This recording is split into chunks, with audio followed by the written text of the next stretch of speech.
Hello everyone, I'm Aiysha Hayes with Hayes Tax Relief, and today we're going to talk about wage garnishments. Now, if you've ever had a wage garnishment, also called like a wage levy from the IRS, you know how stressful that can be. I am going to share some things that you can do to stop those wage garnishments in their tracks. So let's go ahead and dive right on in. So the first thing that you're going to want to do is assess your situation. Know how much you owe, know your financial situation, and then pick up the phone and call the IRS.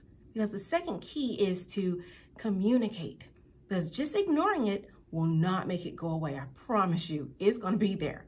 You got to pick up the phone, call the IRS. You may be surprised at what they're willing to do for you. I think today's IRS is a little friendlier than a few years ago. There are 3 tools that you can use to stop wage garnishment. So number 1 is to apply for an installment agreement. And this is probably the most simple of the 3 tools to use. Again, this is simply picking up the phone, calling the IRS, and proposing a monthly payment. And as long as it's something reasonable in the eyes of the IRS, you will get approved for that installment agreement. You also, depending on your balance, may be able to go online and apply for an installment agreement there as well. So that way you won't even have to call and wait on hold for an hour to speak with a representative. You don't have to speak with anyone. And going online, it'll tell you right away whether you're approved or not. It'll tell you whether your monthly payment that you are proposing is enough, or if you need to kind of get it up a little bit. So that is the first option, is simply requesting an installment agreement.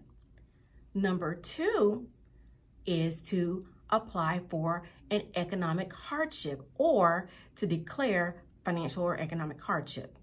So if you can prove to the IRS that your monthly expenses exceed your monthly income, you'll qualify for a specific program called Currently Not Collectible Status. And for short, they call it CNC status. So in CNC status, you won't be required to make any type of monthly payment. 0. Nothing. Now, the tax is still out there. Penalties and interest continues to accrue. However, you don't have to pay anything monthly, and you're actually considered in good standing with the IRS for as long as you are in that CNC status. Now, it's going to be up to you to be able to prove to the IRS that your expenses exceed your income, and it's going to be a little bit of paperwork involved there. Actually, quite a lot. But the number 3 tool is my personal favorite. It's the hardest to get, but it's the offer in compromise. And an offer in compromise is simply a tax settlement. It's where the IRS will accept a lesser amount from you than what you actually owe. So let's just say you owe $50,000, but all you can afford to pay is $500. Well, the IRS may accept that offer for $500. And indeed, they'll reduce your balance from $50,000 down to $500. And I promise you, it works. I've done many of them. But it is not easy to qualify for an offer in compromise. It is very invasive. However, it is a tool that can be used, and it will stop that wage garnishment.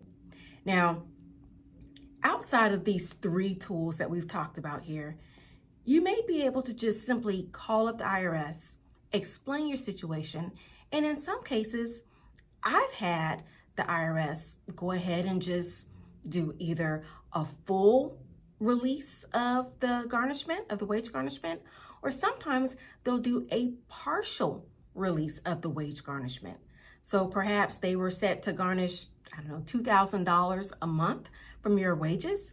Well, instead of doing $2,000, you may qualify for a partial, which would be $1,000 a month. Any little bit helps.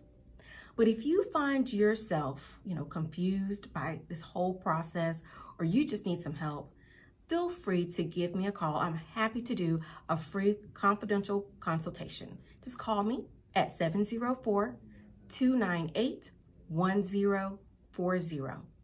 Again, it's as simple as that. So there you have it. Those are some actionable steps that you can take on your own.